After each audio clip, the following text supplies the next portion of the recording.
Hello friends, welcome to Savitri's kitchen. আজকে আমরা বানাবো মোচার বড়া। মোচার বড়া বানানোর জন্য মোচার উপরের অংশটা আমি রান্না করার জন্য, সবজি করার জন্য রেখে দিছি। আর মোচার যে ভিতরের অংশটা সেটা আমি গোটাই কুকারে একটা সিটি দিয়ে নিছি। এবার সিটি দেওয়ার পর আমি এখানে 2টা মোচা আছে, আপনারা চাইলে, আমি এখানে 6 পিস করে করছি এক একটা মোচার, আপনারা চাইলে 4 পিস করতে পারেন। তো এবার এটা কিভাবে আমি ফ্রাই করব ক্রিস্পি, তো ক্রিস্পি কিভাবে হবে আমি এখন উপকরণগুলো আপনাকে দেখাবো। আমি এইখানে নিয়ে রাখছি একটু লঙ্কা বাটা, কারণ এটা আমি একটু ঝাল পছন্দ করি, যে যে ঝাল পছন্দ না করে সে এটা স্কিপও করতে পারে। এটাতে আমি দিয়ে দিব চালের গুঁড়া। এখানে আমি নিয়ে নিচ্ছি ময়দা, চালের গুঁড়া, 2 ভাগ চালের গুঁড়া 1 ভাগ ময়দা নিতে হবে। আর এটার মধ্যে আমি এখন দিয়ে দেব খানিকটা হলুদ, খানিকটা নুন, কিছুটা কালো জিরা আর সামান্য চিনি।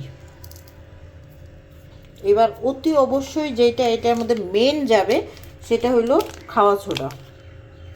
নর্মাল যেটা খাবার সোডা হয় সেটা খুব একটা বেশি দেব না, একদমই কম পরিমাণে দিব। এটা দেওয়ার জন্য আমাদের পকোড়াটা ক্রিস্পি হবে। এবার আমি টোটালটা ভালো করে মিক্স করে বাটার বানিয়ে নিব। দেখুন বন্ধুরা, আমাদের বাটার রেডি। বাটারের থিকনেসটা ঠিক এরকম হবে। ওইদিকে আমাদের তেলও গরম হয়ে গেছে। এবার এক এক করে আমি এটাকে ভালো করে চুবিয়ে কড়াইতে ছেড়ে দেব।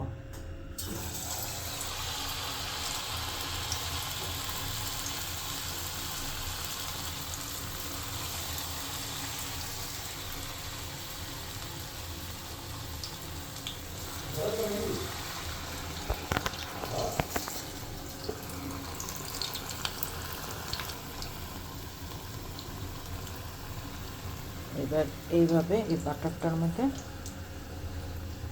আমি আস্তে আস্তে চুবিয়ে একটা একটা করে বড়া এইভাবে ছেড়ে দেব।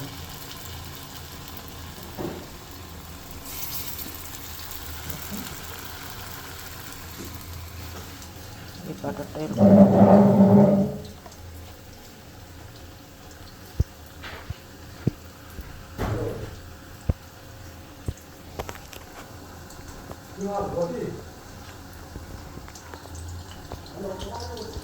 দেখেন বন্ধুরা, আমি এদিকে বড়াগুলো নামাই নিচ্ছি।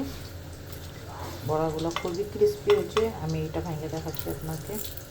দেখুন, বড়াগুলো এখন গরম আছে, ঠান্ডা হইলে খুবই ক্রিস্পি হবে, খাইতে খুব টেস্টি হবে। এবার এদিকেও আমি বসাই দিচ্ছি, আরও কয়েকটা বড়া ভাইজা নামাবো। আপনারা এইভাবে বাড়িতে বানায় খাবেন, খুব ভালো হবে। Thank you for watching.